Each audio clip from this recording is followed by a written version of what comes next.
சில பேரை இப்படி சொல்றது உண்டு, அடுத்தவங்களை அனுசரித்து நடந்துக்க தெரியல, அவன் என்ன சார் மனுஷன் அப்படிம்பாங்க. சக மனிதர்களோட எப்படி பழகிறது அப்படின்னு தெரியாததுனாலேயே பல பேர் இன்னைக்கு சங்கடப்பட்டுக்கிட்டு இருக்கிறாங்க. வசதி வாய்ப்பெல்லாம் சரியாக இருக்கும், ஆனால் வாழ்க்கை சரியாக இருக்காது. இன்னொருத்தர்கிட்ட எப்படி பேசுறது பழகிறதுங்கிறது தெரியாததுனால தான் இந்த அவஸ்தை. சரி, இந்த அவஸ்தை இல்லாமல் வாழறது எப்படி? இதுக்கு அனுபவசாலிகள் சில வழிமுறைகளை சொல்கிறாங்க. அதெல்லாம் என்னென்னங்கிறத இப்போ தெரிஞ்சுக்குவோம். முதல்ல நம்ம நாக்கு நம்ம கண்ட்ரோலில் இருக்கணும்.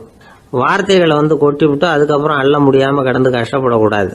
எப்படி பேசுகிறோங்கிறதும் முக்கியம், பேசுகிறப்ப எப்படி முகத்தை வச்சிருக்கிறோங்கிறதும் முக்கியம். அன்பாக பேசினாலும் நல்லா இருக்கும். அப்படி பேசுகிறப்ப ஆதரவாக அவர் தோள் மேலே ஒரு கையை போட்டுக்கிட்டு பேசினா இன்னமும் நல்லா இருக்கும். ரெண்டாவது விஷயம், இன்னொருத்தர்கிட்ட பேசுகிறப்ப வாக்குறுதிகளை அள்ளி வீசக்கூடாது. கொடுக்குற வாக்குறுதி குறைச்சலாக இருக்கணும். அப்படி கொடுத்த வாக்குறுதியை கண்டிப்பாக நிறைவேற்றணும். நாம் ஒருத்தரை பாராட்டுறோம் அல்லது அவரை பற்றி அபிப்பிராயம் சொல்கிறோம்னா அது ஆக்கப்பூர்வமாக இருக்கணும். நம்ம பாராட்டு அல்லது விமர்சனம் அடுத்தவருடைய முன்னேற்றத்துக்கு உதவுறது மாதிரி இருக்கணும். நாம் சொல்கிறத கேட்டுட்டு அவன் தலையில் கையை வச்சுட்டு உட்காந்துடக்கூடாது. எப்பவும் உற்சாகமாக இருக்கணும், முகம் அலர்ச்சியாக இருக்கணும். மனுஷன் இருந்தால் வருத்தம், கவலை, ஏமாற்றம் எல்லாம் இருக்க தான் செய்யும். அதெல்லாம் மனசில் இருக்கட்டும். அந்த வருத்தமும் கவலையும் ஏமாற்றமும் சேர்ந்துக்கிட்டு நம்ம முகத்தில் இருக்கிற மலர்ச்சியை மூடி மறைக்கிறதுக்கு நாம் இடம் கொடுத்துடக்கூடாது. எந்த விஷயத்தை பற்றி யாருக்கிட்ட பேசினாலும் வெளிப்படையாக பேசணும், திறந்த மனசோட பேசணும். மூடி மறைச்சி முன்னு முழுங்கிக்கிட்டு இருக்கக்கூடாது. இன்னொருத்தர்கிட்ட பேசுகிறப்போ விவாதம் பண்ணுங்க, அது தப்பு இல்லை. ஆனால் வாதாடிக்கிட்டு இருக்கக்கூடாது. அதாவது என்ன சொல்கிறாங்கன்னா, டிஸ்கஸ் பண்ணலாம், ஆர்கியூ பண்ணக்கூடாதான். நம்மக்கிட்ட இருக்கிற நல்ல குணங்களை நாம் எடுத்து சொல்லிகிட்டு இருக்கக்கூடாது. அந்த நல்ல குணங்களே நம்மளை பற்றி எடுத்து சொல்லணும், அது மாதிரி நடந்துக்கணும். அதே மாதிரி அடுத்தவங்க கிட்ட உள்ள கெட்ட குணங்களை பற்றி அவசியம் இல்லாமல் நாம் பேச வேண்டியதில்லை. உங்களை பற்றி யாராவது தப்பாக பேசுகிறாங்களா, அப்படி அவங்க பேசுகிறதுல உண்மை இல்லையா அப்படின்னா அதை நீங்கள் பொருட்படுத்த வேண்டியதில்லை, விட்டுடலாம். அது தானாக போயிடும். ஒரு 4-5 பேரோட பேசிக்கிட்டு இருந்தீங்கன்னா எல்லாருக்கும் முக்கியத்துவம் கொடுங்க, யாரையும் அலட்சியப்படுத்தாதீங்க. தமாஷா பேசலாம், ஆனால் அவங்க தமாஷ் அடுத்தவங்களை கேலி பண்ணுறதா இருக்கக்கூடாது. நமக்கு கிடைக்க வேண்டியது கிடைக்கலையே அப்படிங்கிற தவிப்பு நம்மக்கிட்ட இருக்கக்கூடாது, அது தேவையில்லை. உங்கள் செயல்பாடுகள் தெளிவாக இருக்கட்டும், பாராட்டு தானாக அவங்கள தேடிட்டு வரும். இன்னொரு மனுஷனுடைய மனசில் கௌரவமான ஒரு இடத்த பிடிக்கணும்னா நாம் இந்த குணத்தையெல்லாம் நம்மக்கிட்ட வளர்த்துக்கணும். இதெல்லாம் அனுபவசாலிகள் சொல்லியிருக்கிற குறிப்புகள். இந்த குறிப்புகளை சரியாக புரிஞ்சுக்கணும், அது முக்கியம். தப்பாக புரிஞ்சுக்கிட்டா என்ன ஆகும் தெரியுமா? இதை கேளுங்க. ஒருத்தர் வந்தார், சார் அடுத்தவங்க தோள் மேலே கையை போட்டுக்கிட்டு அன்பாக பேசணும்னு சொன்னீங்க, அப்படிதான் பேசினேன். அவர் முதுக கூட தட்டி கொடுத்தேன், என் வேலை போயிட்டுது சார், வீட்டுக்கு அனுப்பிச்சிட்டாங்க அப்படின்னார். யாருக்கிட்ட அப்படி பேசுனீங்கன்னு கேட்டோம். என் முதலாளிகிட்ட சார் அப்படிங்கிறார் ரொம்ப சோகமா. ஒரு சின்ன பையன் வந்தான், அவனை பார்த்து ஒரு கேள்வி கேட்டோம். ஏன்ப்பா உங்கள் வீட்டில் அம்மா புத்திசாலியா அப்பா புத்திசாலியா அப்படின்னு. அவன் அலட்சியமா நம்மளை பார்த்து சிரிக்கிறான். என்ன சார் இது, இந்த காலத்தில் இது கூட தெரியாமல் இருக்கிறீங்களே அப்படிங்கிறான். ஒரு சின்ன பையன் நம்மளை பார்த்து இப்படி கேட்டு விட்டானே அப்படின்னு நினைக்கிறப்போ நமக்கு ஒரு மாதிரி ஆகிடும். அதுக்கப்புறம்தான் இந்த தாத்தா பாட்டிலாம் சொல்கிற ஒரு கதை ஞாபகத்துக்கு வந்தது. அது என்ன கதை தெரியுமா? ஒரு ஊரில் ஒரு அம்மாவும் பிள்ளையும் இருந்தாங்களாம். அந்த மகனுக்கு திடீர்னு தேசாந்திரம் போய் வரணும்னு ஆசை வந்துட்டுது. ஊராக போய் சுற்றி பார்க்கணுங்கிற ஆசை. அந்த அம்மாவுக்கு இது பிடிக்கல. மகனை பிரிஞ்சு இருக்கிறதுக்கு அவங்க மனசு இடம் கொடுக்கல. வேணாப்பான்னு சொல்லி பார்த்தாங்க, அவன் கேட்கல. திடீர்னு புறப்படவும் செஞ்சுட்டான். சரி, இனிமேல் அவனை தடுக்க முடியாதுன்னு முடிவு பண்ணிக்கிட்டாங்க அந்த அம்மா. இருந்தாலும் புத்திசாலித்தனமாக ஒரு யோசனை பண்ணாங்க.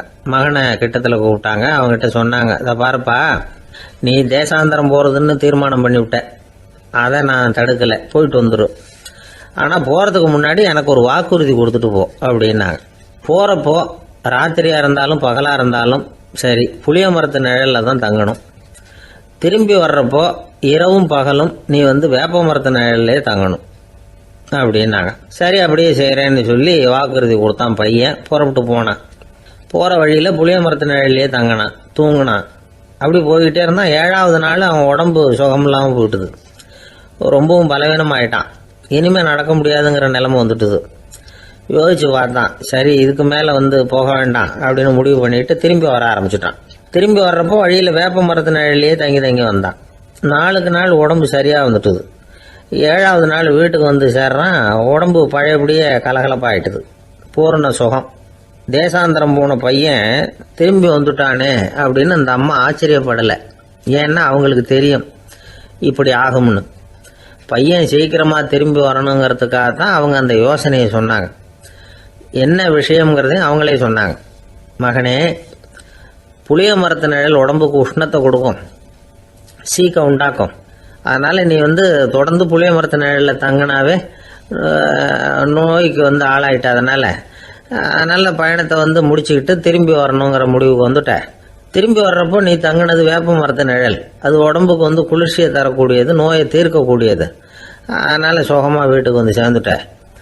உன்னோட தேசாந்திர பயணத்தை தடுக்கிறதுக்காக தான் இப்படி பண்ணினேன் அப்படின்னாங்களாம் அந்த அம்மா.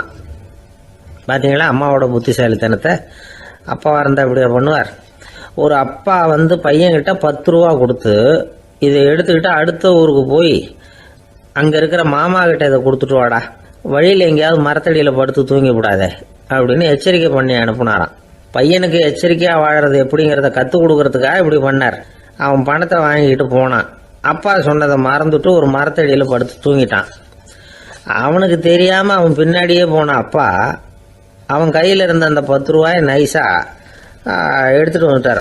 அவன் பையில் தானே வச்சுருந்தான், அது தெரியாமல் எடுத்துகிட்டு வந்துட்டார். அவன் தூங்கிக்கிட்டு இருக்கான். எடுத்துகிட்டு ஒரு மறுபடியும் வீட்டுக்கு வந்துட்டார். பையன் முழிச்சுக்கிட்டு பையை தடவி பார்க்குறான், பணத்தை காணும். அழுதுகிட்டே திரும்பி வந்தான். அப்பா கிட்ட விஷயத்த சொன்னான். அப்பா சிரிச்சுக்கிட்டே சொன்னார், அதுக்கு தான்ப்பா ஆரம்பத்திலேயே எச்சரிக்கை பண்ணினேன், இனிமேலாவது நீ ஜாக்கிரதையாக இருக்கணும் அப்படிங்கிறதுக்காக தான் இப்படி பண்ணினேன். அந்த பணம் எங்கேயும் போயிடல, நான் தான் அதை உனக்கு தெரியாமல் எடுத்து வச்சிருக்கிறேன். இதோ பாரு அப்படின்னு சொல்லிக்கிட்டு சைடு பாக்கெட்டில் கையை விட்டா அது ஓட்டையாக இருக்குது. அதை எவனோ ஏற்கனவே கத்திரிச்சு எடுத்துகிட்டு போட்டான். இப்போ அப்பா முகத்தில் அசடு வழிஞ்சுதான். ஒரு ஆள் இருந்தான், நிறைய பணம் சம்பாதிச்சான். ஆனால் செலவு பண்ண மனசு வரல, கருமி. அவன் என்ன பண்ணா, சேர்த்த பணம் பூராவையும் ஒரு மரத்தடியில் புதைச்சி வச்சுருந்தான். வாரத்துக்கு ஒரு தடவை அந்த மரத்தடிக்கு வருவான். புதைச்ச இடத்த ஆவலோடு பார்த்துக்கிட்டு இருப்பான். அதுக்கப்புறம் போயிடுவான். அவ்வளவுதான். ஒரு நாள் ஒரு திருடன் வந்தான். இவன் புதைச்சி வச்சுருந்ததெல்லாம் எடுத்துகிட்டு போட்டான். இது தெரிஞ்சு போச்சு. அந்த கருமி புலம்ப ஆரம்பிச்சிட்டான். இவன் புலம்பலை கேட்டதும் அக்கம் பக்கத்தில் இருந்தவங்கெல்லாம் ஓடி வந்தாங்க. என்ன விஷயம்னு விசாரித்தாங்க. இவன் சொன்னான். ஒரு பெரியவர் கேட்டார், ஏப்பா வாரம் இந்த இடத்த பார்க்கறதாக சொன்னியே, எப்போவாவது இதில் இருக்கிற பணத்தை எடுத்து செலவு பண்ணியிருக்கியா அப்படின்னு கேட்டார். நான் அப்பப்போ அதை பார்க்கறது தான் வழக்கம், அதை தொட்டதே இல்லைன்னு அவன். சரி அப்படின்னா இப்போவும் நீ அதே மாதிரி வாரம் ஒரு தடவை இந்த இடத்த பார்த்துட்டு போகலாமே அப்படின்னாராம் அந்த பெரியவர். அதுவும் சரிதானே, எவ்வளவு காலமானாலும் அவன் அந்த பணத்தை எடுத்து செலவு பண்ண போகிறதில்ல. அப்படி இருக்கிறப்ப உள்ளே பணம் இருந்தாலும் ஒன்று தான், இல்லாமல் போனாலும் ஒன்று தான். இதிலிருந்து என்ன புரியுதுன்னா, ஒருத்தர்கிட்ட இருக்கிற பணத்தை கொண்டு அவர் பணக்காரரா ஏழையா அப்படின்னு முடிவு செய்கிறது சரியில்லை. அந்த செல்வத்தை அனுபவிக்கிற திறன், பயன்படுத்துகிற திறன், அதை வச்சு தான் அவர் ஏழையா பணக்காரரா அப்படிங்கிறத நிர்ணயம் பண்ணணும். அதுதான் சரி. செலவு பண்ண தெரியாதவன் சேகரம் பண்ணிகிட்டே இருக்கிறதுனால என்ன பிரயோஜனம்? தலைமுடியே இல்லாதவன் தாராளமாக சீப்புகளை வாங்கி சேகரம் பண்ணுறது மாதிரி தானே இது. சில சமயம் செலவு பண்ண நாம் தயாராக இருந்தால் கூட அந்த செல்வம் நமக்கு பயன்படுறதில்ல. அரேபியாவில் ஒரு நகை வியாபாரி விலை உயர்ந்த முத்துக்களை எல்லாம் அவர் வச்சு வியாபாரம் பண்ணிகிட்டு இருந்தார். அவர் ஒரு சமயம் ஒரு பாலைவனம் வழியாக போயிட்டு இருக்கிறார் ஒட்டகத்தில். அப்போ திடீர்னு கடுமையான புயல் வீச ஆரம்பிச்சுட்டுது. திசை தவறி இவர் எங்கேயோ வந்துட்டார். கூட வந்தவங்களையும் காணல, எங்கே போனாங்களோ தெரியல. இவர் ரொம்ப பயந்து போய் அங்கேயும் எங்கேயுமா அலைஞ்சு தெரிகிறார். வழியே தெரியல. பசி கடுமையாயிட்டுது. ஒட்டகத்து முதுகில் ஒரு மூட்டை இருந்தது. அதை பிரித்து பார்த்தார். உள்ளே ஏதாவது இருக்கான்னு தேடி பார்க்குறார். அது வரைக்கும் கண்ணில் தட்டுப்படாத அபூர்வமான ஒரு பை கண்ணில் பட்டுது. ஆஹா, அதில் ஏதாவது சாப்பிட்றதுக்கு இருக்கும் அப்படின்னு நினச்சி ஆவலாக அதை பிரித்து பார்க்குறார். அந்த பையில் விலை உயர்ந்த முத்துக்கள் நிறைய இருந்துதான். அப்போ தான் அவர் நினச்சாராம், விலை உயர்ந்த முத்துக்கள் கூட சாப்பிட்றதுக்கு உணவாக முடியாது அப்படிங்கிறத புரிஞ்சுக்கிட்டாராம். எந்த நேரத்தில் எது நமக்கு தேவையோ அது நமக்கு தாராளமாக கிடைக்கணும். அப்படி அது கிடைக்கிறதுக்கு நம்மக்கிட்ட இருக்கிற செல்வம் பயன்படணும். அது நமக்கும் பயன்படலாம், நம்ம மூலமா அடுத்தவங்களுக்கும் பயன்படலாம். அதுதான் செல்வத்தின் பயன். ஒரு மரத்தடியில் ஒருத்தன் உட்காந்து அழுதுகிட்டு இருந்தான். அந்த பக்கமா வந்த இன்னொருத்தன் ஏப்பா அழுதுகிட்டு இருக்கிறேன்னு கேட்டான். இந்த இடத்துல தான் பூமிக்கு அடியில் பணம் இருக்குது, புதைச்ச இடம் தெரியல, அதான் அழறேன் அப்படின்னா. நல்லா ஞாபகப்படுத்தி பாரு, எந்த இடத்துல புதைச்ச அப்படின்னு கேட்டான் இவன். அது எப்படி எனக்கு தெரியும், புதைச்சி வச்சிருக்கிறவன் நான் இல்லையே, எங்க எதிர்த்து வீட்டுக்காரன் அப்படின்னானா இவன். ஒரு பல்கலைக்கழகம், அங்கே ஒரு இலக்கிய பேராசிரியர், அவர் பாடம் நடத்திக்கிட்டு இருந்தார். ராபர்ட் ப்ரௌனிங் எழுதிய கவிதைகளை பற்றி சொல்லிகிட்டு இருக்கிறார். மாணவர்களும் ரொம்ப அக்கறையாக அதை கேட்டுக்கிட்டு இருக்கிறாங்க. ஒரு குறிப்பிட்ட கவிதையை பற்றி சொல்லும் பொழுது அந்த பேராசிரியருக்கே ஒரு சந்தேகம்.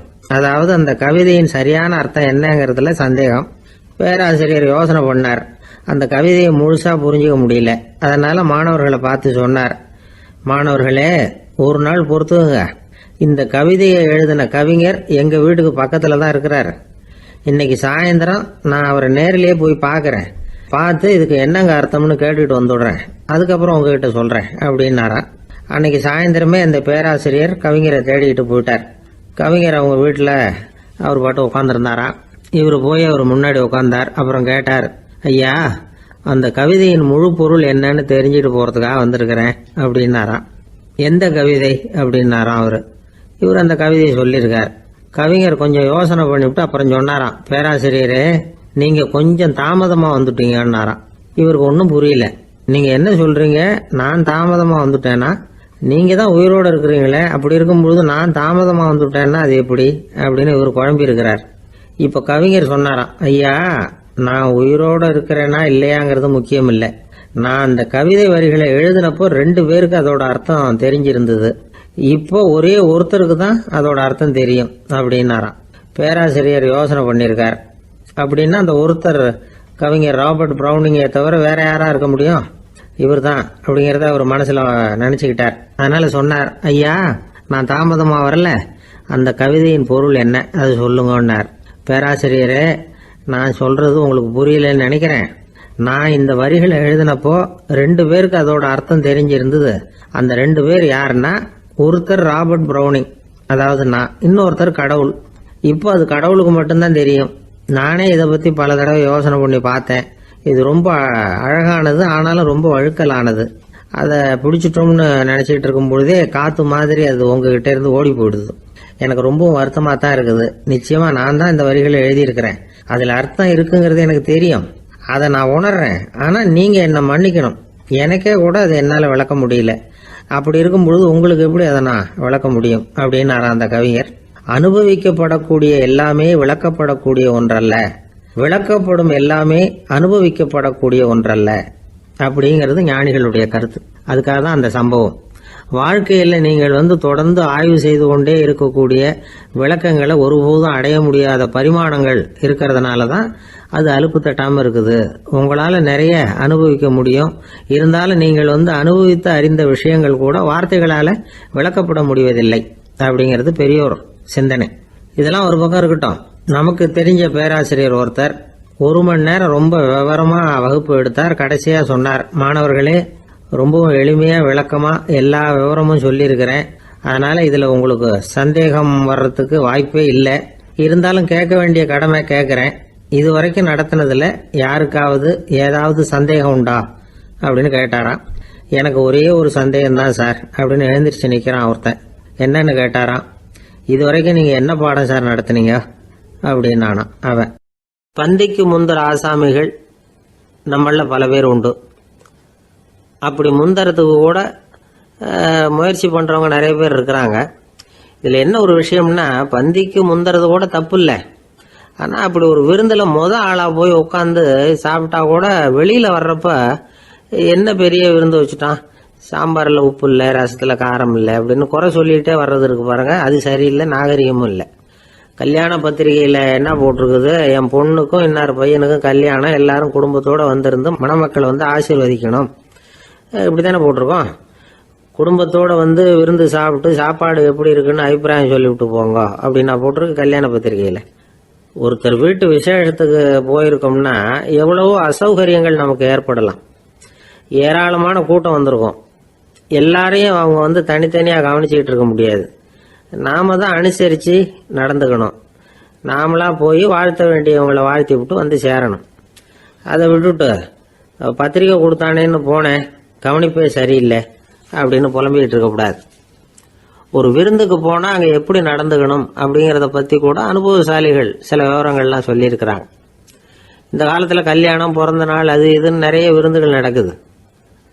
அதெல்லாம் எதுக்காக? மனித உறவுகளை வளர்த்துக்கிறதுக்காக தான், வேற எதுக்கு? ஒரு விருந்துக்கு போனால் அமைதியாக பொறுமையாக போய் உக்காரணும். அடித்து பிடிச்சிக்கிட்டு இடத்த பிடிக்க போகிறேன் அப்படின்னு நிற்கக்கூடாது. முதல் பந்தி நடந்துக்கிட்டு இருந்தால் அது முடிஞ்சு இலை எடுத்து சுத்தம் பண்ணதுக்கு அப்புறம் போய் உட்கார்றது தான் நாகரீகம். இலை எடுக்கிறதுக்கு முன்னாடியே அங்கே போய் உட்காந்தா நல்லா இருக்காது. நீங்கள் சாப்பிட்டுட்டு உட்காந்துருக்கீங்களா, சாப்பிட்றதுக்கு உட்காந்துருக்கீங்களா, பார்க்குறவங்களுக்கு சந்தேகம் வந்துடும்.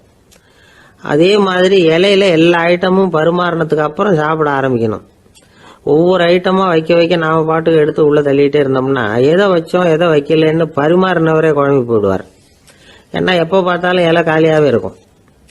சாப்பிட்றப்போ உங்கள் சாப்பாட்டையே நீங்கள் கவனிக்கணும். அடுத்தவங்க இலையில என்ன இருக்குது, பக்கத்தில் இருக்கிறவர் எதை அதிகமாக சாப்பிட்றார், இதெல்லாம் நமக்கு என்னத்துக்கு?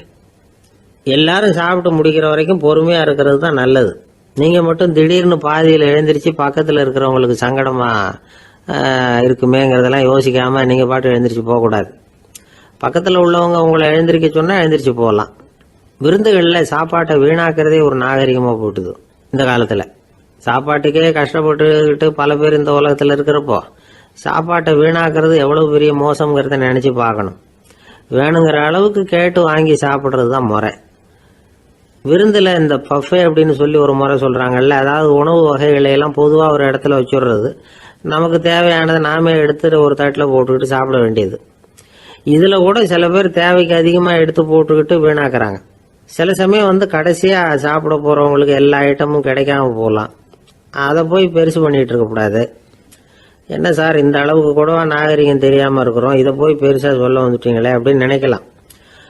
ஒருத்தர் 2 பேருக்கு இந்த விவரம் தேவைப்படலாம். அவங்க காதலையும் இது விழட்டுமேங்கிறதுக்காக தான் இது. ஒரு பெரிய கல்யாண விருந்து நடந்துக்கிட்டு இருந்தது.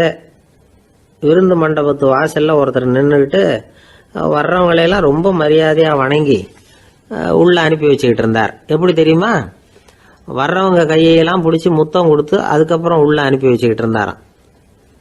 கூட்டம்லாம் முடிஞ்சதுக்கப்புறம் அவர்கிட்ட போய் கேட்டிருக்கிறாங்க, சார் நானும் எவ்வளவோ விருந்துகளுக்கு போயிருக்கிறேன், இருந்தாலும் இவ்வளவு மரியாதையாக வர்றவங்க கைக்கெல்லாம் முத்தம் கொடுத்து வரவேற்கிறத இங்கே தான் பார்க்குறேன் அப்படின்னு சொன்னாங்க. அதுக்கு அவர் சொன்னார், அட போங்க சார், நான் முத்தம் கொடுக்கல, முந்தின பந்திக்கு வந்து சாப்பிட்டவங்களே அடுத்த பந்திக்கும் வர்றாங்களான்னு மோந்து பார்த்து அனுப்பி வச்சுக்கிட்டு இருந்தேன் அப்படின்னார். ஒருத்தன் எப்படி நடந்துக்கிறாங்கிறத வச்சு தான் அந்த ஆள் எப்படிங்கிறத நாம் முடிவு பண்ணுறோம். ஆளுமைன்னு சொல்கிறோம்ல, அதுக்கு வந்து சூழ்நிலைகளை ஆளுகின்ற தன்மை அப்படின்னு விளக்கம் கொடுக்குறார் ஒரு உளவியல் நிபுணர். சரி, ஒரு மனிதனுடைய ஆளுமையை உருவாக்குகிற விஷயங்கள் என்னென்ன? பிறப்பு, வளர்க்கப்பட்ட விதம், படிப்பு, நண்பர்கள், சமுதாயம், இப்படி நிறைய உண்டு. ஆளுமையின் அடிப்படையில் சில மனநோய்கள் உண்டாகுது. அதெல்லாம் என்னென்னங்கிறத தெரிஞ்சு வச்சுக்கிட்டோம்னா நம்ம கூட இருக்கிறவங்கள அடையாளம் கண்டுபிடிக்கிறதுக்கு அது ரொம்ப உபயோகமாக இருக்கும். ஃப்ரெனாய்டு ஆளுமை அப்படின்னு ஒன்று. இந்த கோளாறு உள்ளவங்க எப்படி இருப்பாங்க தெரியுமா? அதிக உணர்ச்சி, சந்தேகம், பொறாமை இதெல்லாம் அதிகமாக இருக்கும். வளைஞ்சு கொடுக்க மாட்டாங்க. அடுத்தவங்களோட இணக்கமான உறவு இருக்காது. அவங்க செய்கிற தப்புக்கெல்லாம் அடுத்தவங்களை வந்து குறை சொல்லிகிட்டு இருப்பாங்க. இது ஒரு ரகம். அடுத்தது வந்து ஸ்கிசாய்டு ஆளுமை அப்படின்னு சொல்கிறாங்க. இந்த கோளாறு உள்ளவங்க அடுத்தவங்களோட பழக கூச்சப்படுவாங்க. சின்ன வயசுலேயே இது ஆரம்பமாயிடுது. பகல் கனவுலேயே சஞ்சரிப்பாங்க. அவங்களுடைய விரோதம், கோபம் இதை கூட வெளியில் காட்டிக்க முடியாமல் இருப்பாங்க. இவங்களுக்கு அகமுகம், பிரச்சனைகள்லேருந்து ஒதுங்கி எதுலேயும் ஈடுபாடு இல்லாதவங்களாக இருப்பாங்க. இப்படி ஒரு ரகம். அடுத்தது சைக்ளோதமிக் ஆளுமை அப்படின்னு சொல்கிறாங்க. அது என்னென்னா உணர்ச்சிகளில் ஏற்றத்தாழ்வு அதிகமாக இருக்குமா. சில சமயம் பார்த்தா மகிழ்ச்சியாக இருப்பாங்க, சில சமயம் சோகமாக உட்காந்துருப்பாங்க.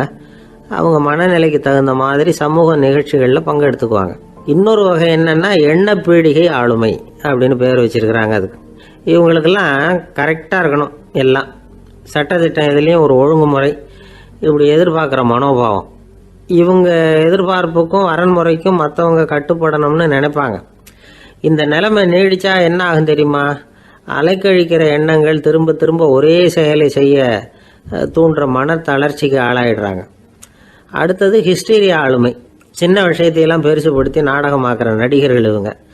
உணர்ச்சி அதிகம் உள்ளவங்க. இவங்க மன எழுச்சியில் பக்குவமின்மை, குழந்தைத்தனம், முதிர்ச்சியின்மை எல்லாம் இருக்கும். தன்னலம் மிக்க குணம். பிறர் தன்னை மட்டுமே கவனிக்கணும்னு நினச்சி செயல்படுறது, இதெல்லாம் இவங்க அடையாளம். அடுத்த ரகம் எப்படின்னா வளர்ச்சியற்ற ஆளுமைன்னு சொல்கிறாங்க. அடுத்தவங்களோட இணங்கி போக முடியாதவங்க, அறிவு, மன எழுச்சி, சமூக உறவு இதில் எல்லாம் போதுமான வளர்ச்சியையும் நிறைவையும் பெற முடியாதவங்க. இவங்களால வாழ்க்கையில் முன்னேற முடியாது. பிச்சைக்காரங்க, குற்றவாளிகள் இவங்ககிட்டெல்லாம் இது மாதிரியான ஆளுமை அதிகமாக இருக்குமா. அடுத்தது என்னென்னா சோர்வுடைய ஆளுமை. எதுலேயும் உற்சாகம் இல்லாமல் சோர்ந்து போயிருப்பாங்க. அதுக்கெல்லாம் நமக்கு வலிமை இல்லைப்பா அப்படின்னு சொல்லிட்டு இருப்பாங்க. சின்ன விஷயங்களுக்கெல்லாம் அதிர்ச்சி அடையிறது, வாழ்வின் சுவையை அனுபவிக்க முடியாதவங்க. இன்னொரு ரகம் இது கொதித்தெழும் ஆளுமைங்கிறாங்க. எதுக்கு எடுத்தாலும் ஆத்திரம், குரோதம், வன் செயல் இதிலெல்லாம் ஈடுபாடு இப்படி உள்ளவங்க. நத்தை வகை ஆளுமை அப்படின்னு ஒன்று. அடுத்தவங்க மேலே விரோதம் இருக்கும், அடிக்கணுங்கிற எண்ணம் இருக்கும். ஆனால் அதை அப்படியே வெளியில் காட்டாமல் அதே சமயம் அமைதியான முறையில் வெறுப்பை வெளிக்காட்டுற ரகம். இவங்கெல்லாம் பேசாமல் கம்முன்னு இருந்துக்கிட்டே நினைச்சதை நிறைவேற்றிக்கிடுவாங்க. முன்ஜாக்கிரதை ஆளுமை அப்படின்னு ஒரு ரகமா. பாதுகாப்பின்மை, சந்தேகம், முழுமையின்மை, அறவேக்காட்டுத்தனம் இந்த மனப்போக்கு அதிகமாக இருக்கிறதுனால அகம்பாவம், புடிவாதம், எச்சரிக்கை எல்லாம் அளவுக்கு மீறி இருக்கும். இதுவரைக்கும் நாம் பேசிக்கிட்டு இருந்த ஆளுமை பண்புகள் அளவுக்கு அதிகமாக போயிட்டுதுன்னா ஆளுமை கோளாறுகள் ஏற்படும். அதன் அடிப்படையில் மனவியாதிகள் வருமா. அதனால் இணக்கமான எல்லாரும் விரும்புகிற இயல்பான ஆளுமையை பெறுவதற்கு நாம் முயற்சி செய்யணும் அப்படிங்கிறது மனோதத்துவ நிபுணர்களுடைய ஆலோசனை. ஒருத்தர் ஒரு மனோதத்துவ டாக்டரை தேடிட்டு வந்தாராம். டாக்டர், எனக்கு மனசில் ஏதோ வியாதி, ஆளுமை கோளாறு, அதாவது எனக்கு சீக்கிரமாக செத்து போனால் தேவையில்லைன்னு தோணுது அப்படின்னாராம். உடனே அந்த டாக்டர், சரி அப்படின்னா இங்கே இருங்க, நான் வைத்தியம் பார்க்குறேன் அப்படின்னாராம். ஒருத்தர் முகத்தை தொங்க போட்டுக்கிட்டு ஒரு மாதிரியாக வந்தார். என்ன விஷயம்னு விசாரித்தேன். என்னுடைய நண்பன் ஒருத்தங்கிட்ட கருத்து வேறுபாடு, இனிமேல் நமக்குள்ளே எந்த சம்மந்தமும் வேணாம்னு நட்பை முறிச்சிட்டு வந்துட்டேன்னா. நண்பர்கள்னு இருந்தால் கருத்து வேறுபாடு வரத்தான் செய்யும்னு. கருத்து வேறுபாடு வராமல் இருக்கிறதுக்கு ஏதாவது வழி உண்டா அப்படின்னு கேட்டாங்க. அதை பற்றி நிபுணர்கள் சில யோசனைகளை சொல்லியிருக்கிறாங்கன்னு. முதல் விஷயம் என்னென்னா, உங்கள் நண்பனுக்கு ஒரு செய்தி சொல்லணும்னா அதை நீங்களே நேரடியாக சொல்லுங்கள், அல்லது உங்கள் கைப்பட கடிதம் எழுதுங்க. அதாவது நேரடி தொடர்பு முக்கியம். அதை விட்டுட்டு இன்னொருத்தர் மூலமாக நண்பர்களுக்கு செய்தி அனுப்புனா நீங்கள் சொல்கிற செய்தி அப்படியே போய் சேராது, அது சேதமாயிடும். கூட்டி குறைச்சி சொல்லிவிடுவாங்க, அது குழப்பத்தில் கொண்டாந்து விட்டுரும். இது ஒரு யோசனை. ரெண்டாவது யோசனை என்னென்னா, நீங்கள் ஒரு நல்ல காரியத்தை செய்யும் பொழுது உங்கள் நண்பரையும் சேர்த்துக்குங்க, அவருக்கும் அதில் ஒரு ஈடுபாட்டை உருவாக்குங்க. மூணாவது யோசனை, நம்ம பக்கத்தில் இருக்கிற நண்பர் மகிழ்ச்சி அடைகிற மாதிரி ஏதாவது செய்யணும். சின்ன சின்ன செயல்களாக இருந்தாலும் பரவாயில்ல, அவர் நமக்கு எதுவும் செய்யலையே, நாம் எதுக்கு செய்யணும் அப்படின்னு நினச்சிக்கிட்டு இருக்கக்கூடாது. நாலாவது யோசனை என்னென்னா, உங்களுக்கு ஒரு பிரச்சனையா அல்லது உங்கள் நண்பருக்கு ஒரு பிரச்சனையா, எதுவாக இருந்தாலும் 2 பேரும் சேர்ந்து உட்காந்து ஆலோசனை பண்ணுங்கள். நம்ம யோசனையும் கேட்கப்படுதே அப்படிங்கிற நினைப்பே அவருக்கு ஒரு மன நிறைவை உண்டாக்குமா. 5வது யோசனை, உங்கள் நண்பர் ஏதோ ஒரு காரியத்தை செய்கிறார், நீங்கள் உடனே அவசரப்பட்டு நீ செய்கிறது தப்புன்னு தீர்ப்பு சொல்லக்கூடாது. அவர் அதை செய்யறதுக்கான நியாயங்கள் எவ்வளோ இருக்கும், அதை புரிஞ்சுக்கிறதுக்கு முயற்சி பண்ணணும். 6வது யோசனை, உங்கள் நண்பர் என்ன சொன்னாலும் அதை பொறுமையாக கேளுங்க. அவர் சொல்கிறத புரிஞ்சுக்கணும், அவர் சொல்ல விரும்புகிறத புரிஞ்சுக்கணும், அவர் சொல்ல முடியாமல் தவிக்கிறதையும் புரிஞ்சுக்கணும். இப்படி 3 விதமாகவும் அவரை புரிஞ்சுக்கிட்டு அதுக்கு தகுந்த மாதிரி செயல்படணும். 7வது யோசனை என்னென்னா, உங்கள் நண்பர் உங்ககிட்ட ஏதோ ஒரு கருத்தை சொல்கிறார், அது உங்களுக்கு பிடிக்கல, அதுக்காக உடனே நீ சொல்கிறது சரியில்லை, நான் ஒத்துக்க மாட்டேன் அப்படின்லாம் மறுத்துக்கிட்டு இருக்கக்கூடாது. அவர் சொல்கிறத கேட்கணும், பொறுமையாக சிந்திக்கணும், அதுக்கப்புறம் பதில் சொல்லணும். இப்படிலாம் நடந்துக்கிட்டால் நண்பர்களுக்குள்ள கருத்து வேறுபாடு வர்றதுக்கு வாய்ப்பே இருக்காது அப்படின்னு வல்லுநர்கள் தொகுத்து சொல்லியிருக்கிறாங்க இந்த யோசனைகளை. எனக்கு தெரிஞ்ச சில நண்பர்கள் உண்டு, அவங்களுக்குள்ளேயும் கருத்து வேறுபாடுகள் வராமல் இருக்கிறதுக்கு சில நுட்பங்களை கையாளுறது உண்டு. ஒருத்தர் சொன்னார், அந்த டாக்டர் சின்ன வயசுலேருந்து என் கூட பழகினவர், நாங்கள் 2 பேரும் இணை பிரியாத நண்பர்கள். இருந்தாலும் எனக்கு உடம்பு சரியில்லைன்னா நான் அவர்கிட்ட வைத்தியம் பார்த்துக்க மாட்டேன் அப்படின்னார் ஒருத்தர். ஏன் அப்படின்னு கேட்டேன். எங்கள் நட்பு கெட்டுப்படக்கூடாது இல்லையா, அதனால தான் அப்படின்னாரு இவர். ஒரு சிகை அலங்கார கூடம் ரொம்ப சுறுசுறுப்பாக எல்லாரும் வேலை செஞ்சுக்கிட்டு இருக்கிறாங்க. முடிவெட்டிக்க வந்திருக்கிறவங்க நிறைய பேர் எல்லாரும் வரிசையாக உட்காந்துருக்குறாங்க. அந்த சமயத்தில் திடீர்னு கதவை திறந்துக்கிட்டு ஒருத்தர் உள்ளே வர்றார். அவர் ஒரு பெரிய மனிதர். அவரும் முடிவெட்டிக்கிறதுக்காக தான் உள்ளே வந்திருக்கிறார். அவரை பார்த்த உடனே அங்கே வரிசையில் உட்காந்துருந்தவங்க எல்லாரும் எழுந்திரிச்சு அவர்கிட்ட வந்துட்டாங்க. அவரை சுற்றி நின்றுக்கிட்டாங்க. எப்படி இருக்கிறீங்க, நல்லா இருக்கீங்களா அப்படின்னு விசாரிக்க ஆரம்பிச்சிட்டாங்க. எல்லாம் முடிஞ்சதும் வந்தவர் கேட்டார், வரிசையில் கடைசியாக இருக்கிறவர் யார் அப்படின்னு கேட்டார். ஏன்னு கேட்டாங்க. நான் அதுக்கு அடுத்தபடியாக உட்காரணும், அதுக்காக தான் கேட்குறேன் அப்படின்னார். உடனே அங்கே இருந்தவங்கெல்லாம் என்ன சொன்னாங்க தெரியுமா? நீங்கள் வரிசையில் காத்திருக்கக்கூடாது, நீங்கள் அரசாங்கத்தின் தலைவர், உங்களுக்கு நேரம் முக்கியம், அதனால் நீங்கள் முன்னாடி போங்க அப்படின்னு சொன்னாங்க. ஆனால் அதை அவர் கேட்கல. தோழர்களே, உங்களுடைய கருத்துக்கு ரொம்ப நன்றி. எல்லாரும் வரிசையாக தான் வரணும், அதுதான் முறை. வரிசையில் வரணுங்கிற நடைமுறையை நானும் பின்பற்ற விரும்புகிறேன். நாம் எல்லாரும் சமமானவர்கள் அப்படின்னார். இப்படி சொல்லிவிட்டு வரிசையில் கடைசியாக இருந்த ஒரு நாற்காலியில் போய் உட்காந்துக்கிட்டார். தன் சட்டை பையில் இருந்த ஒரு செய்தித்தாளை எடுத்தார், படிக்க ஆரம்பிச்சிட்டார். ஆனால் அங்கே இருந்தவங்களால இதை பார்த்துக்கிட்டு சும்மா இருக்க முடியல. ஒருத்தர் எழுந்திரிச்சு வந்தார். ஐயா, இப்போ என்னுடைய முறை வந்திருக்குது, நான் தான் போக வேண்டிய முறை. உங்களை இங்கே காத்திருக்க வைக்கிறத விட ஒரு 5 ஆண்டுகளுக்கு கூட நான் முடிவெட்டிக்காமே இருந்துட முடியும் அப்படின்னார். அவர் மறுபடியும் சொன்னார், ஐயா, நீங்கள் வரிசை முறையை தாண்டி போக விருப்பப்படல, சரி, ஆனால் என்னுடைய முறையை மாற்றி கொடுக்கறதுக்கு எனக்கு முழு உரிமை இருக்குது. இதுக்கு பதிலாக உங்களுடைய கடைசி இடத்த நான் எடுத்துக்கிறேன், இதை நீங்கள் மறுக்க முடியாதுன்னார். அங்கே இருந்த மற்றவங்களும் இதை ஒரு மனசாக வற்புறுத்த ஆரம்பிச்சிட்டாங்க. அந்த பெரிய மனிதர் பார்த்தார், சரின்னு கடைசியாக ஒத்துக்கிட்டார். அவர் யார் தெரியுமா? அவர் தான் மாவீரர் லெனின். ரஷ்யாவில் கிரெம்ளின் சிகை அலங்கார கூடத்தில் தான் இது நடந்தது. எல்லாரும் இந்நாட்டு மன்னர்கள்னு வாயளவில் பேசுறதுல என்ன பிரயோஜனம்? நாம் எல்லாரும் சமங்கிறத நடைமுறையில் கடைபிடிச்சி காட்டினவங்க கொஞ்சம் பேர் தான். அவங்களில் ஒருத்தர் தான் லெனின். வரிசையில் நின்று வர்றதுங்கிறது ஒரு சிறந்த பண்பு, உயர்ந்த பண்பு. இன்றைக்கி பல இடங்களில் அது நமக்கு தேவைப்படுது. ஒரு ரேஷன் கடை வாசல், கடை திறக்கிறதுக்கு முன்னாடியே எல்லாரும் வரிசையில் நின்றுட்டாங்க. கடைசியாக வந்த ஒருத்தர் க்யூவில் முன்னாடி போகிறதுக்கு முயற்சி பண்ணுறார். ஏற்கனவே நின்றுட்டு இருக்கிறவங்க அவரை முன்னாடி போகிறதுக்கு விட மாட்டேங்கிறாங்க. கடைசியாக போய் நில்லையா அப்படின்னு எல்லாரும் கத்துறாங்க. அது அவர் காதில் வாங்கலை. முண்டி அடிச்சுக்கிட்டு முன்னாடி போகிறதுக்கே முயற்சி பண்ணிகிட்டு இருக்கிறார். எல்லாரும் சேர்ந்து அவரை வலுக்கட்டாயமாக இழுத்து கொண்டாந்து பின்னாடி கொண்டு போய் நிறுத்திவிட்டு சொன்னாங்க, இதை பாருப்பா, நாங்கள் இருக்கிற வரைக்கும் நீங்கள் முன்னாடி போய் எதையும் வாங்க முடியாது, தெரிஞ்சுக்கோ அப்படின்னாங்க. இப்போ அந்த ஆள் சொன்னாராம், நான் இங்கே பின்னாடி நிற்கிற வரைக்கும் நீங்களும் எதுவும் வாங்க முடியாது அப்படின்னாராம். ஏன்னு கேட்டிருக்கிறாங்க. நான் தான் அந்த கடையை திறக்க வேண்டிய ஆள் அப்படின்னா. ஒருத்தர் ஒரு தவறு செஞ்சு விடுறாருன்னு வச்சுக்கோங்க. உடனே நீ செஞ்சது தவறு அப்படின்னு சொல்கிறது ஒரு வகை. அதுக்கு பதிலாக எது சரின்னு அவர் புரிந்து கொள்ள உதவி செய்கிறது இன்னொரு வகை. இந்த 2வது வகை இருக்குது பாருங்கள், நிர்வாக இயலில் இது ரொம்ப முக்கியம். அலுவலகத்தில் வேலை பார்க்குற ஒருத்தர் முக்கியமாக தெரிஞ்சுக்க வேண்டியது என்ன தெரியுமா? சக ஊழியர்கள்கிட்ட எப்படி பழகணும், மேலதிகாரிகள்கிட்ட எப்படி பழகணும், தனக்கு கீழே வேலை செய்கிறவங்க கிட்ட எப்படி பழகணும், வாடிக்கையாளர்கள்கிட்ட எப்படி பழகணும், இவங்க எல்லார்கிட்டையும் செம்மையான உறவை ஏற்படுத்திக்கிறது எப்படி, இதையெல்லாம் சொல்லிக் கொடுக்குற பாடம் தான் இன்டர் பர்சனல் ஸ்கில், திறமையான உறவு அப்படிங்கிறது. எந்த வேலையில் இருந்தாலும் சரி, இந்த உறவுகளை வளர்க்கும் திறன் உள்ளவங்க சீக்கிரம் முன்னுக்கு வந்துடுறாங்க. மற்றவங்க கிட்ட உறவை பலப்படுத்திக்கிறது எப்படி அப்படின்னு தெரிஞ்சுக்கிட்டோம்னா எந்த ஒரு தடையையும் சுலபமாக தாண்டி செய்கிற தொழிலில் முன்னுக்கு வந்துடலாம். ஹார்வர்டு பல்கலைக்கழகத்தில் ஒரு கணக்கெடுப்பு பண்ணி பார்த்தாங்களாம். பார்க்குற வேலையில் எது மாதிரி குணாதிசயம் உள்ளவங்க வேகமாக முன்னுக்கு வர்றாங்க அப்படின்னு தெரிஞ்சுக்கிறதுக்காக இந்த கணக்கெடுப்பு. வெவ்வேறு துறையில் வேகமாக முன்னுக்கு வந்திருக்கிற பல பேரை சந்தித்து இந்த சர்வேயை நடத்தியிருக்கிறாங்க. அவங்க கண்டுபிடிச்சி சொல்லியிருக்கிற உண்மை என்ன தெரியுமா? ஒருத்தர் ஒரு வேலையில் இருந்தால் அது சம்பந்தப்பட்ட சப்ஜெக்ட் பற்றிய அறிவு 35% இருந்தால் போதுமா. ஆனால் உறவுகளை வளர்க்கக்கூடிய திறன், இன்டர் பர்சனல் ஸ்கில்லு 65% வேணும். இப்படி உள்ளவங்க சீக்கிரம் முன்னுக்கு வந்துவிடுறாங்களாம். அதனால் ஒருத்தருக்கு வேலை சரியாக புரியலைன்னா கூட விவரமாக மற்றவங்கக்கிட்ட பழகிறது எப்படின்னு புரிஞ்சால் போதும், அவர் முன்னுக்கு வந்துடலாம். அலுவலகங்களில் மட்டும் இல்லை, எல்லா இடங்கள்லேயும் இது ரொம்ப முக்கியம். வீட்டுக்குள்ளேயும் இது ரொம்ப முக்கியம், வீட்டுக்கு வெளியேயும் இது முக்கியம்.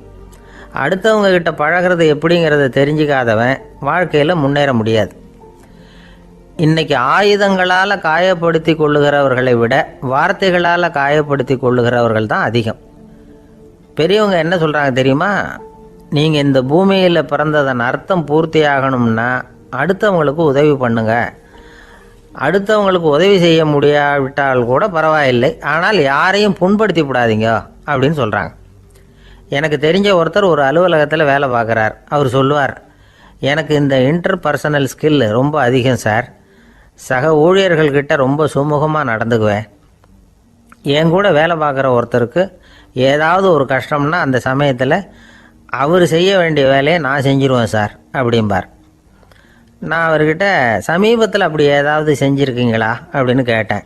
செஞ்சுருக்கேன் சார். போன வாரம் புதன்கிழமை ஆஃபீஸில் என் பக்கத்து சீட்டுக்காரருக்கு வயிற்று வலி. உடனே நான் மெடிக்கல் லீவ் போட்டுவிட்டு எங்கள் வீட்டுக்கு போயிட்டேன் சார் அப்படின்னார். ஒரு சீன தேசத்து அரசர் இருந்தார். அவருக்கு வயசாயிட்டுது. அவருக்கு அடுத்தபடியாக அவருடைய புள்ள பட்டத்துக்கு வரணும், ஆட்சி பொறுப்பை ஏற்றுக்கணும். ஒரு நல்ல தலைவனுக்கு இருக்க வேண்டிய பண்புகள்லாம் தன்னுடைய மகனுக்கு இருக்கணும்னு விரும்பினார் அந்த அரசர். அதனால் இளவரசனை பக்கத்தில் இருந்த ஒரு குரு கிட்ட அனுப்புனார். இளவரசன் அவர்கிட்ட போய் சேர்ந்தான். அந்த குரு என்ன பண்ணார் தெரியுமா? இவனை பார்த்து சொன்னார், இதை பாருப்பா, நீ என்ன பண்ணுற, இப்போவே பக்கத்தில் இருக்கிற காட்டுக்கு போ, நடுக்காட்டில் போய் ஒரு இடத்துல உட்காந்துக்கோ. அங்கே என்னென்ன சத்தம்லாம் உன் காதில் விழுதுன்னு கவனித்து கேளு. உன் காதில் விழுந்த ஓசைகள் என்னென்னங்கிறத என்கிட்ட வந்து சொல்லு, அதுதான் எனக்கு தெரியணும், உனக்கு வேலையும் அதுதான் அப்படின்னு சொல்லி அனுப்பி வச்சுட்டார். இளவரசன் காட்டுக்கு போனான். குரு சொன்னபடியே ஒரு இடத்துல உட்காந்து கவனித்து கேட்டான். அதுக்கப்புறம் குருக்கிட்ட திரும்பி வந்தான். என்னென்ன சத்தம்லாம் கேட்ட அப்படின்னு கேட்டார் குரு. குருவே, காட்டில் நான் பறவைகள் சத்தம்லாம் கேட்டேன், மிருகங்களின் ஓசையையும் கேட்டேன், இதை தவிர இடி மின்னல் மழை இதுகளோட சத்தத்தையும் கேட்டேன் அப்படின்னா. குரு யோசனை பண்ணார், நீ இன்னமும் சரியாக கேட்கல, அதனால் மறுபடியும் காட்டுக்கு போ, கொஞ்ச நாள் தங்கியிருந்து கேட்டுட்டு வா அப்படின்னார். இளவரசனுக்கு ஒன்றும் புரியல. இருந்தாலும் குருவின் கட்டளையாச்சே, மறுக்க முடியுமா? உடனே அவன் மறுபடியும் காட்டுக்கு போனான். ஒரு இடத்துல உட்காந்தான். கொஞ்ச நேரம் உன்னிப்பாக கவனித்து கேட்டான். சில நாள் கழித்து குருக்கிட்ட திரும்பி வந்தான். குருவே, இந்த தடவை சில துல்லியமான சத்தங்களை எல்லாம் கேட்டான். தேனி பறக்கிற சத்தம், நீரோடையின் மெல்லிய ஓசை, இதெல்லாம் கேட்டேன்னா. குரு சிரித்தார். நீ மறுபடியும் காட்டுக்கு போ, இன்னும் சில நாள் அங்கே இரு, முழுமையாக கவனமாக கேட்டுக்கிட்டு வா அப்படின்னு சொல்லி அனுப்பி வச்சுட்டார். இளவரசனுக்கு குழப்பம் அதிகமாகிட்டுது. ஒன்றுமே புரியல. மறுபடியும் காட்டுக்கு போனான். மௌனமாக ஒரு இடத்துல உட்காந்துட்டான். அப்படியே தியானத்தில் ஆழ்ந்துட்டான். சில நாளில் அவனுக்கு இதுவரை கேட்காத ஓசைகள்லாம் கேட்க ஆரம்பிச்சிட்டுது. இதைத்தான் நான் கேட்கணும்னு என்னுடைய குரு எதிர்பார்த்துருக்கிறாருங்கிறத புரிஞ்சுக்கிட்டான். உடனே குருக்கிட்ட ஓடனான். குருவே, இந்த தடவை காதுகளுக்கு கேட்க முடியாத சில ஓசைகளை கூட என்னால் உணர முடிஞ்சுது. பூ மலருகிற ஓசை, சூரியனால் பூமி சூடாகிறப்போ எழுகிற ஓசை, காலை பனித்துளி இந்த புல்லுலாம் குடிக்கிற ஓசை, இது எல்லாம் என்னால் நல்லா கேட்க முடிஞ்சுது அப்படின்னா. குருவுக்கு இப்போ தான் திருப்தி ஏற்பட்டு தான். இளவரசனை பார்த்து சொன்னார், இதை பாருப்பா, இப்போ தான் நாட்டை ஆளுகிற தகுதி உனக்கு வந்திருக்குது அப்படின்னு சொல்லி அதுக்கு விளக்கமும் கொடுத்தாராம். எந்த அரசன் தன்னுடைய மக்களின் இதயம் பேசுகிற மௌன மொழியை, மௌன வார்த்தைகளை கேட்குறானோ அவன்தான் ஆள தகுதி உள்ளவன். எந்த அரசன் தன்னுடைய மக்களின் உணர்ச்சிகளை உண்மையாக உணர்றானோ அவன்தான் முதன்மையான அரசன். போலி வார்த்தைகளை மட்டும் கேட்டுட்டு பல மௌன ராகங்களை காதில் வாங்கிக்காதவன் அரசனே இல்லை. எந்த நாட்டில் எப்போ ஒரு அரசன் தன்னுடைய மக்களின் உணர்ச்சிகளை கேட்க மறுக்கிறானோ அன்னையிலேருந்தே அந்த நாடு அழிய தொடங்குது அப்படின்னு அர்த்தம். இதுதான் அந்த குரு இளவரசனுக்கு போதிச்சது. வாயால் பேசுகிறத மட்டும் கேட்டு ஏமாறக்கூடாது, உணர்ச்சிகளையும் கேட்கறதுல தான் மனப்பக்குவம் உண்டாகும். மக்கள் உணர்ச்சிகளை புரிந்து கொள்ளாத அரசர்கள் நீடிச்சிருக்க முடியாது. அது மாதிரி நாடுகளில் அடிக்கடி குழப்பம் தான் உண்டாகும். அப்படி இருந்தால் அடிக்கடி ஆட்சி மாறிக்கிட்டு இருக்கும். அப்படிப்பட்ட ஒரு தேசம், அங்கே ஒரு சிறைச்சாலையில் 3 கைதிகள் பேசிக்கிட்டு இருந்தாங்க. ஒருத்தன் சொன்னான், நான் இந்த நாட்டு ராஜாவை எதிர்த்து பேசிக்கிட்டு இருந்தேன், அதனால் என்னை பிடிச்சி கொண்டாந்து இங்கே போட்டுட்டாங்க அப்படின்னா ஒருத்தன். இன்னொருத்தன் சொன்னான், நான் இந்த நாட்டு ராஜாவை ஆதரித்து பேசிக்கிட்டு இருந்தேன், அதனால் என்னை பிடிச்சி கொண்டாந்து இங்கே தள்ளிவிட்டாங்க அப்படின்னா. அது சரி, நீ என்ன தப்பு பண்ண அப்படின்னு சொல்லி 3வது ஆளை பார்த்து இவங்க கேட்டாங்க. அதுக்கு அந்த ஆள் சொல்கிறான், நான் தான் இந்த நாட்டு ராஜா அப்படின்னானா. ஒரு நண்பர், அவர்கிட்ட பேசிக்கிட்டு இருந்தேன். மனித உறவுகள் பற்றி அவர் சொல்லிகிட்டு இருந்தார். அமெரிக்காவில் தந்தை மகன் உறவு எப்படி இருக்குது அப்படிங்கிறத விளக்கிறதுக்கு அவர் ஒரு கதையை சொன்னார். ஒரு அப்பா பகல் பூராவும் அலுவலகத்தில் வேலை, ஓடி ஆடி உழைச்சிக்கிட்டு களைச்சி போய் ராத்திரி 10 மணிக்கு மேலே வீடு திரும்பினான். வீட்டு வாசலில் அவரோட மகன் காத்துக்கிட்டு இருக்கிறான். இன்னமும் தூங்கலை. அப்பா வாசல்லையே தடுத்து நிறுத்தி, அப்பா உனக்கு சம்பளம் எவ்வளவு அப்படின்னு கேட்குறான். ஏற்கனவே ஆஃபீஸ் பிரச்சனைகளால் அலுத்து போய் திரும்புகிற அப்பாவுக்கு கோவம் வந்துடுது. என்னடா இப்படிலாம் கேளுன்னு உங்கள் அம்மா உனக்கு சொல்லி கொடுத்தாளா அப்படின்னு சொல்லிவிட்டு உள்ளே போய் சட்டையை கட்டி மாட்டி விட்டு குளிச்சு விட்டு மறுபடியும் வெளியில் வந்து உடையை மாற்றுகிற சமயம் அப்போ மறுபடியும் மகன் உள்ளே வந்து நிற்கிறான் அவர் முன்னாடியே. அப்பா உனக்கு எவ்வளவு சம்பளங்கிறான் மறுபடியும். அப்பாவுக்கு எரிச்சல் அதிகமாகிட்டுது. மணிக்கு $20 போதுமா அப்படின்னார். அப்படின்னா எனக்கு ஒரு $10 தர முடியுமான்னா மகன். இதுக்கு தான் என் சம்பளம் எவ்வளவுன்னு கேட்டியா? 2ஆம் வகுப்பு படிக்கிற உனக்கு எதுக்குடா $10 அப்படின்னு கத்திவிட்டு தொலைக்காட்சி பெட்டியின் முன்னாடி போய் உட்காந்துக்கிட்டு ஏதோ நிகழ்ச்சியை பார்க்க ஆரம்பிச்சிட்டார். கொஞ்ச நேரம் கழித்து மறுபடியும் மகன் வந்து நிற்கிறான். அப்பா ப்ளீஸ் எனக்கு ஒரு $10 கொடுக்க முடியுமா? மகனுடைய கண்களில் கண்ணீர். என்னடா அவன் கண்ணீரை காட்டி காரியம் சாதிக்கலாம்னு பார்க்குறியா? ஒரு காசு கூட கொடுக்க மாட்டான் போ அப்படின்னு விரட்டி விட்டான். மகன் கண்ணீரை தொடச்சிக்கிட்டே கண்ணை தொடச்சிக்கிட்டு பேசாமல் போய் படுத்துக்கிட்டானா. கொஞ்ச நேரம் ஆச்சு. அப்பாவோட கோபம் கொஞ்சம் கொஞ்சமாக குறைஞ்சிது. பிள்ளைகிட்ட கோபமாக கத்துனது தப்பு தாங்கிறது புரிஞ்சுது அவனுக்கு. எழுந்திரிச்சு போனான், படுக்கை இறக்கி போனான். மகனை பார்த்தான். அவன் தலையணையை கட்டி பிடிச்சிக்கிட்டு அழுதுகிட்டு இருக்கிறான். அவனை மெல்ல நெருங்கி அவங்ககிட்ட எதமாக பேசுகிறதுக்கு ஆரம்பித்தானான். எதுக்குடா உனக்கு $10 பள்ளிக்கூடத்தில் கேட்டாங்களா அப்படின்னு கேட்டானா. மகன் சொல்லியிருக்கான், இல்லை டாடி, உனக்கு 1 மணி நேரம் சம்பளம் $20ன்னு சொன்னேன். நீ ஏற்கனவே எனக்கு கொடுத்த பாக்கெட் மணி $10 என்கிட்ட இருக்குது. இப்போ நீ இன்னொரு $10 கொடுத்தீங்கன்னா அதையும் சேர்த்து $20 ஆகிடும். அந்த $20 நான் உனக்கு கொடுத்துருவேன். அப்படி கொடுத்தா நீ என் கூட 1 மணி நேரம் செலவழிப்ப இல்லையா?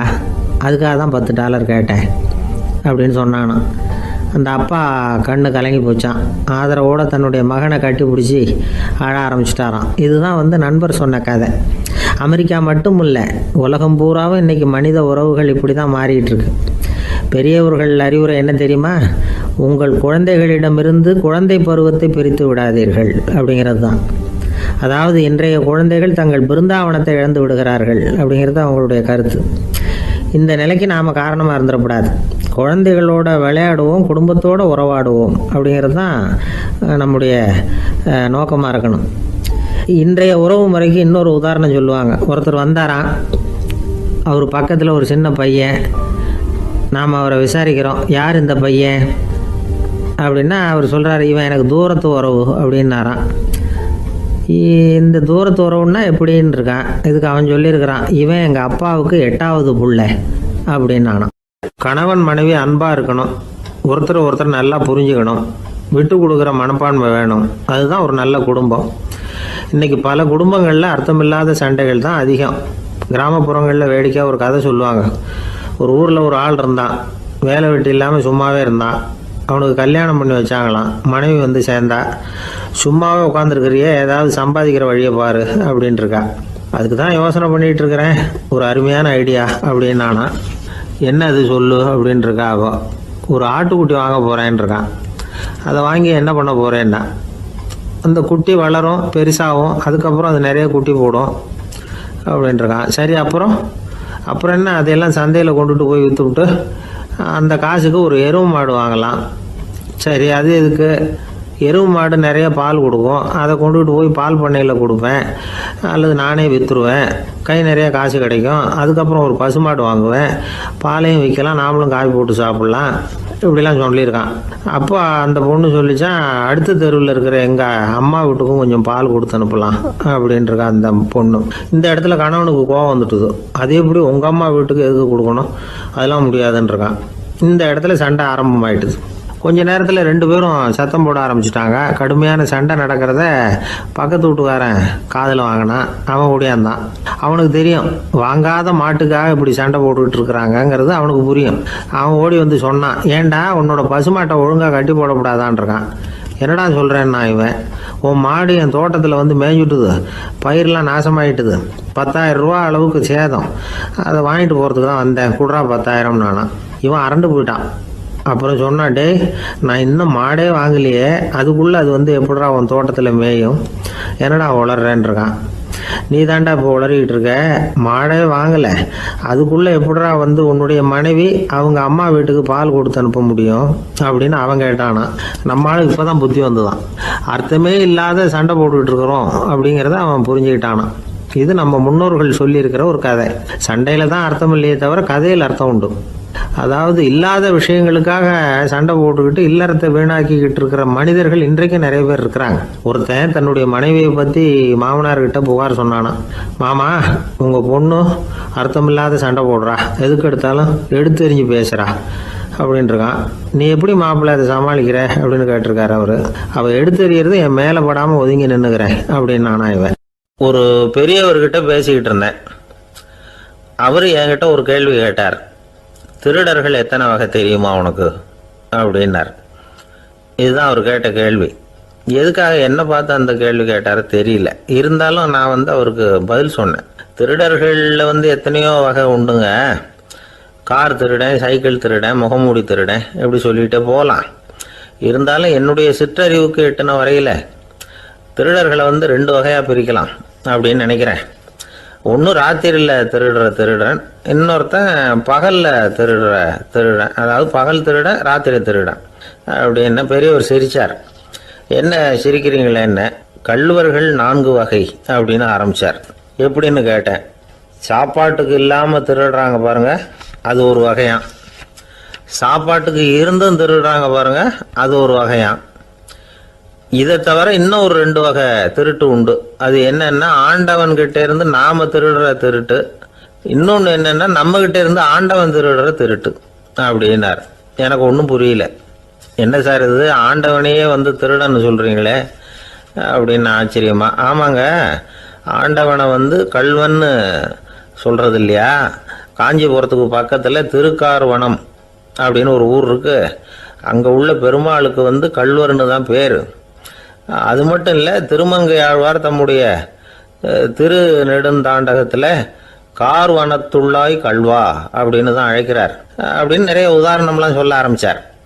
அதுக்கப்புறம் அவர்கிட்ட பேசி நான் புரிஞ்சுக்கிட்ட விவரங்களை தான் நான் இப்போ உங்ககிட்ட சொல்ல போகிறது. அதாவது அவர் சொன்ன முதல் வகை திருடர்கள் சாப்பாட்டுக்கு இல்லாமல் திருடுறவங்க. இவங்களை திருத்தி போடலாம்.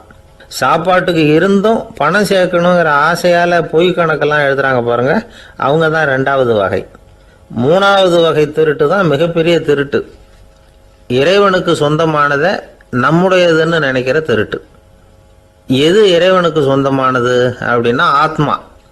பகவானுக்கு சொந்தமான ஆத்மாவை நம்முடையதுன்னு நினைக்கிறது தான் அந்த மாபெரும் திருட்டு. இதுக்கு பேர் தான் ஆத்மாபகாரமா. சரி, இதுக்கு பரிகாரம் என்ன? எல்லாம் இறைவனுடையது, நமக்கு ஒன்றும் இல்லை அப்படின்னு நினைக்கிறது தான் இதுக்கு பரிகாரம். இதெல்லாம் இருக்கட்டும். 4வது திருட்டு ஒன்று சொன்னோம்ல, ஆண்டவன் நம்மகிட்ட இருந்து திருடுறது. அது எப்படி? ஆண்டவனை கல்வன்னு சொல்கிறாங்க, அது சரி. அவர் என்னத்தை திருடினார்? இப்போ இன்னொருத்தருக்கு சொந்தமான ஒன்றை எடுத்து வச்சுக்கிறது தான் கள்ளத்தனம். ஆனால் ஆண்டவன் எடுத்துக்கிட்டோம்னா இருக்கிறது எல்லாமே அவனுக்கு சொந்தம். அப்படி இருக்கிறப்போ அவரை எப்படி கல்வன்னு சொல்கிறது? இது என்ன புரியாமல் இருக்குதே அப்படின்னு சொல்லி பார்த்தா அதுக்கும் விளக்கம் சொல்கிறாங்க அவங்க. அதாவது ஆண்டவனுக்கு உருவமே கிடையாது, அரூபமாக இருக்கிறவன், அதாவது உருவம் இல்லாமல் இருக்கிறவன். அப்படி உள்ள பகவான் நம்மளை மாதிரி உருவத்தில் இருக்கிறான். நம்மளை மாதிரியே கையை காலு மூக்கெல்லாம் இருக்குது ஆண்டவனுக்கு. இந்த உருவம் நம்மகிட்ட இருந்து திருடினது தானே. அவன் தன்னுடைய உண்மையான திருமேனியை நமக்கு காட்டாம, அதாவது தரிசனம் கொடுக்காம இருக்கிறது கள்ளத்தனம் தானே. அதனால தான் இதுவும் ஒரு பெரிய திருட்டு, இருக்கிறதுலேயே மிகப்பெரிய திருட்டு அப்படிங்கிறார். என்கிட்ட பேசிக்கிட்டு இருந்தார், இந்த விஷயம்லாம் சொல்லிட்டு இருந்தாரு அந்த பெரியவர். அதாவது திருட்டை ஆன்மீக நோகத்தில் அவர் பார்க்குறார். நம்ம பார்வையில் இதை விட அபூர்வமான திருட்டுலாம் இங்கே உண்டு.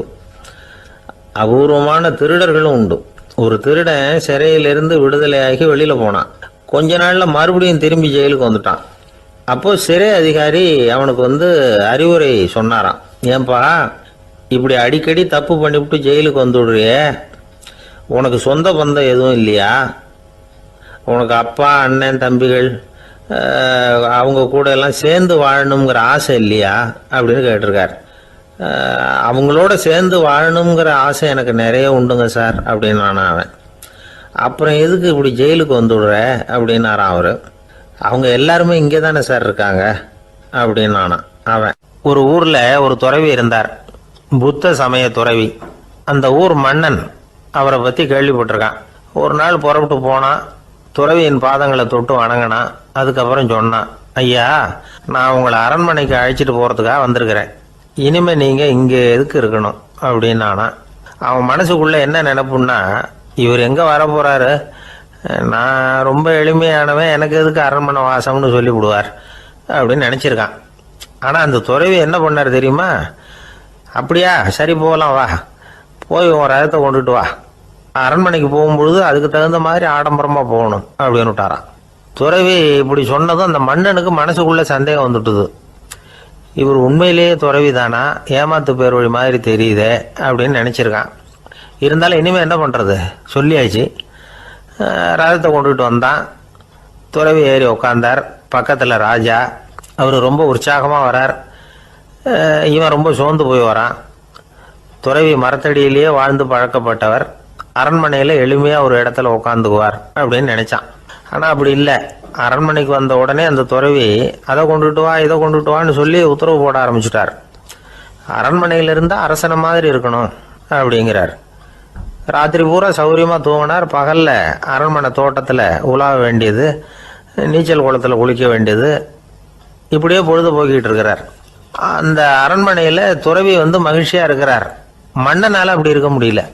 அவருக்கு எந்த கவலையும் இல்லை, இவனுக்கு அரசாங்க கவலைகள். துறவி அப்படி இருக்கிறத இவனால் தாங்கிக்க முடியல.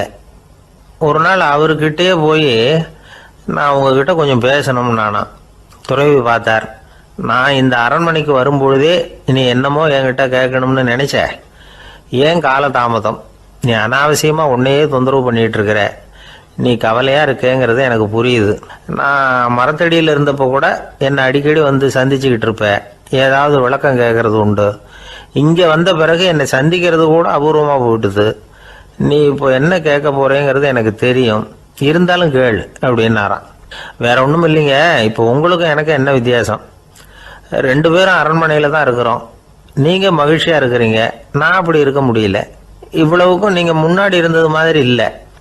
தினமும் தங்க தேர் கேட்குறீங்க, உயர்தரமான ஆடைகள் அணிகிறீங்க, சுவையான சாப்பாடு. இப்படி இருக்கிறப்போ உங்களுக்கும் எனக்கு என்ன வித்தியாசம்? இதுதான் மன்னனுடைய கேள்வி.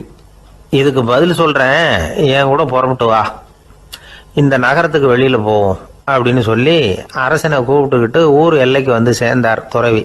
அங்கே போய் சொன்னார், இதை பாருப்பா, இந்த இடத்த தான் தேடிக்கிட்டு இருந்தேன், இனிமே நான் திரும்பி வரப்போறதில்ல, நீ என்னோட வர்றியா திரும்பி போறியா அப்படின்னார்.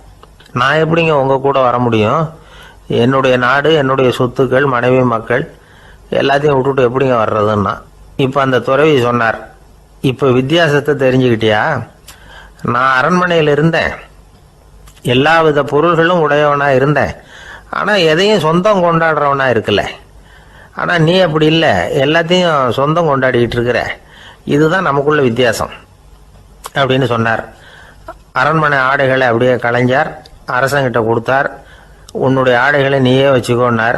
அவர் பாட்டுக்கு நடந்து போனார், திரும்பியே பார்க்கல. அரசனுக்கு அப்பதான் தன்னுடைய அறியாமை விளங்குச்சான்.